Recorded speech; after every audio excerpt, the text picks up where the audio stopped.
BRS working president KTR కు counter ఇచ్చారు జాగృతి అధ్యక్షురాలు కవిత.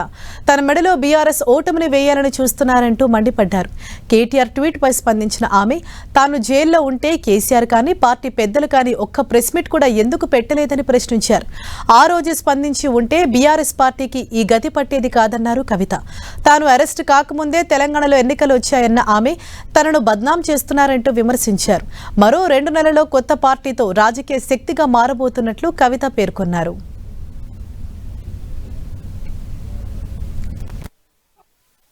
కేటీఆర్ రామారావు గారిని సూటిగా నేను ఒక ప్రశ్న అడుగుతా ఉన్నా.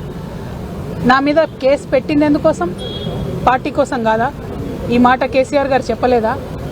మరొకవేళ నా మీద కేసు పెట్టింది పార్టీ కోసమే అని మీ అందరికీ తెలిసి ఉంటే ఇవాళ మీరు ఏదైతే ట్వీట్ చేసిండ్రో అది నిజమే అయితే నేను జైలుకు వెళ్ళేంత వరకు కూడా ఒక్కసారి కూడా మీరు ప్రెస్ మీట్ పెట్టకపోవడం ఎందుకు?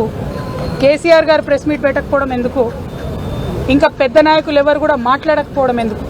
అంటే ఆనాడేమో నేను ఒంటరిగా ఫేస్ చేసుకోవాలి, పార్టీ సోషల్ మీడియా కనీసం సపోర్ట్ చేయదు. ఆనాడు బీజేపీ సోషల్ మీడియా అంతా నేను అత్యంత పవిత్రంగా 9 రోజులు అన్నం మెతుకు తినకుండా బతుకమ్మ చేసే వ్యక్తిని నేను. అత్యంత పవిత్రంగా నేను బతుకమ్మ ఎత్తుకొని ఈ జాతి సంస్కృతిని చాటి చెప్పినటువంటి బిడ్డను నేను. ఆ బతుకమ్మ ప్లేస్లో లిక్కర్ బాటిళ్లు పెడితే బీఆర్ఎస్ పార్టీ సోషల్ మీడియా ఆనాడు ఏమైంది? మీరు ఆనాడే ఎదుర్కొని ఉంటే ఈ గతి పట్టేదా బీఆర్ఎస్ పార్టీకి? బీఆర్ఎస్ పార్టీ అసెంబ్లీ ఎన్నికల్లో ఓడిపోవడానికి నేను కారణమా? ఒక్కసారి ప్రజలు కూడా రివైండ్ బటన్ దయచేసి నా కోసం ప్రెస్ చేసి ఆలోచన చేయాలి. వచ్చినటువంటి తీర్పుని మీకు అనుగుణంగా మలుచుకొని బీఆర్ఎస్ పార్టీ ఓటమిని నా మెడలో వేయాలని చూస్తున్నారు. ఇది కరెక్ట్ కాదు కేటీఆర్ గారు. మీరు ప్రజలకు జవాబుదారీగా ఉండాలి. You are living in a denial my dear brother. Accept the fact. Understand what has happened during that election. Take steps accordingly. Fight it out in people. Do not blame me for this. Where has the party supported me? 3 years of the cases did party social media support me? ఇవాళ పొద్దున్న నుండి సన్నాయి నొక్కులు నొక్కుతున్నారు. పెంపకానికి వచ్చిన court తీర్పా? ఏందో అడ్డమైన రాతలు నేను ఆ సోషల్ మీడియా చూడను. దీనివల్లే బీఆర్ఎస్ ఓడిపోయింది అంటున్నారు. మరి ఎందుకు మాట్లాడలే? నేను పార్టీ కోసం కాదా జైలుకు పోయింది? మీకు తెలియదా ఏం జరిగిందో వెనకాల? నా మెడలో పార్టీ ఓటమిని వేయాలని చూస్తే ప్రజలు కూడా హర్షించరు. ఇవాళ నేను కోరేది ఒక్కటే, నిజాలు చెప్పండి దయచేసి. నేను ఆనాడు నిజమే చెప్పి నాకు సంబంధం లేదని ఇవాళ న్యాయస్థానం కూడా నా నిజాన్ని సమర్థించింది. నేను మొన్ననే చెప్పిన, రాజకీయం చేయాలంటే ధైర్యం ఉండాలి, ఓడిపోతే ఒప్పుకునే ధైర్యం ఉండాలి.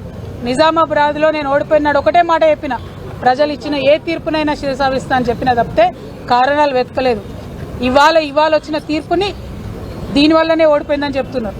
అన్న రాసిన ట్వీట్లో, రామన్న గారు కేటీఆర్ గారు రాసిన ట్వీట్లో కేజ్రీవాల్ గారి ప్రభుత్వం ఓడిపోయిందన్నారు. ఓడిపోయి ఉండొచ్చు, అక్కడ సంగతి నాకు తెలియదు. కేజ్రీవాల్ గారు అరెస్ట్ అయినాక ఎన్నికలు వచ్చినాయి. ఇక్కడ నన్ను అరెస్ట్ కాకముందే ఎన్నికలు వచ్చినాయి. మీరు ఫ్యాక్ట్స్ని ట్విస్ట్ చేసి సోషల్ మీడియాలో మాకు పెద్ద ఆర్మీ ఉంది, పేడ్ బ్యాచ్ ఉంది, నేను ఏది మాట్లాడినా నడుస్తుంది చెల్లుతుంది అనుకుంటే ఆ రోజులు పోయినాయి. దయచేసి నిజం చెప్పండి. నాకు ఆర్మీ లేదు, గిర్మీ లేదు, నాకు ఉన్నది గివిలే అబ్బా. ఈ పిడికడి మందితోనే ఈ రాష్ట్రంలో ఒక కొత్త రాజకీయ శక్తి ప్రజల పక్షాన నిలబడి పని చేస్తాం. కానీ చేతులు జోడించి తెలంగాణ ప్రజలకు మాత్రం ఒకటి విజ్ఞప్తి చేస్తున్నా. ఒక ఆడబిడ్డ కష్టంలో ఉన్నప్పుడు అడ్డమైన పేర్లు పెట్టి, అడ్డమైన టైటిల్స్ పెట్టి, సోషల్ మీడియాలో నాలుకకు ఎంత వస్తే అంత మాట్లాడినటువంటి అడ్డగాడిదలు మాత్రం సమయం వచ్చినప్పుడు బుద్ధి చెప్పాలని ప్రార్థన చేస్తూ మీ అందరి దగ్గర సెలవు తీసుకుంటున్నా.